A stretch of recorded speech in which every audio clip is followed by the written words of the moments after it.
my name is Sherry Wilson, and I have two more dreams and a flash vision to share with you.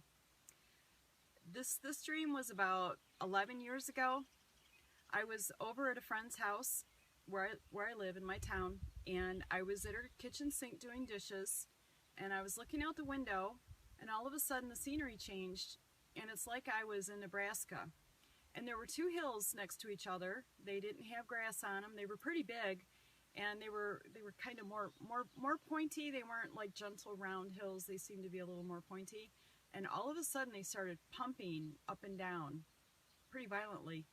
And the next thing I know, I was in her kitchen, and there was wind. There was straight line wind, and it was peeling siding off of houses, and it was sweeping trees down left and right.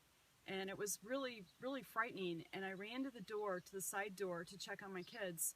And they were just out in the side in the arena, and they were getting their horses ready to show them. They had their cowboy hats on, and they just had an air of peacefulness about them.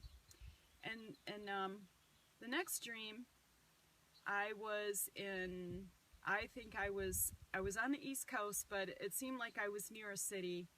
And could have been New Jersey, could have been New York, and there was a tsunami coming in. We were aware it was coming in, and there wasn't anything you could do to get away from it. And I just thought, well, I'm just going to stay in my car, and I would have more of a chance of riding it out. Maybe I could bob along in my car until I was taken somewhere where I could hop out of my car. That's just what I was thinking in my dream. And the next thing I want to share is I have a friend who lives on Long Island, and I was praying for him one day, and I saw his face melt off. This was a vision, and I took that to mean maybe someday New York City would be nuked. And another thing I wanted to let everybody know that cares is for over a year now, I've been seeing the number 144. And I've been seeing it in the most just random places, and I see it several times a day. I'll look at the clock and I'll see 11:44 or 10:44 or 1:44. I'll look at the back of a number, the back of a chair. Like there was a whole bunch of chairs one day. I saw a picture of them, and every one of them had the number 144 on the back of them. I mean, that's just one example, but I'm seeing this number everywhere. It'll be at my mileage, just everywhere. And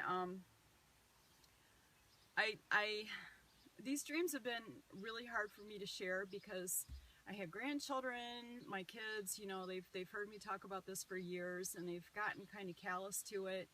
And when it first started happening, I was really alarmed by it, and I'm afraid of how it's affected my grown children now. But I feel like when these things start happening, nothing is ever going to be the same again. It's just going to be rapid, and it's not like I'm looking forward to any of this to happen, but I have a knowing that when it starts happening, that we will never know life as we knew it before, that this will be the tribulation. And it's my prayer that people get their house in order, that they get ready for this. Personally, I have friends, and we have over 50 people getting baptized next weekend, and we're doing our best to reach out.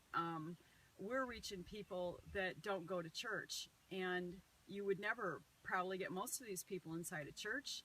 They feel a need for things, you know, for God in their life, and so I'm challenging everybody that has a heart to reach out and witness to their friends, because the only thing that we can take when we die to heaven is people, and we should value that. We should value people and love them, and not reach out to them in fear, but reach out into them in hope and love and truth and peace.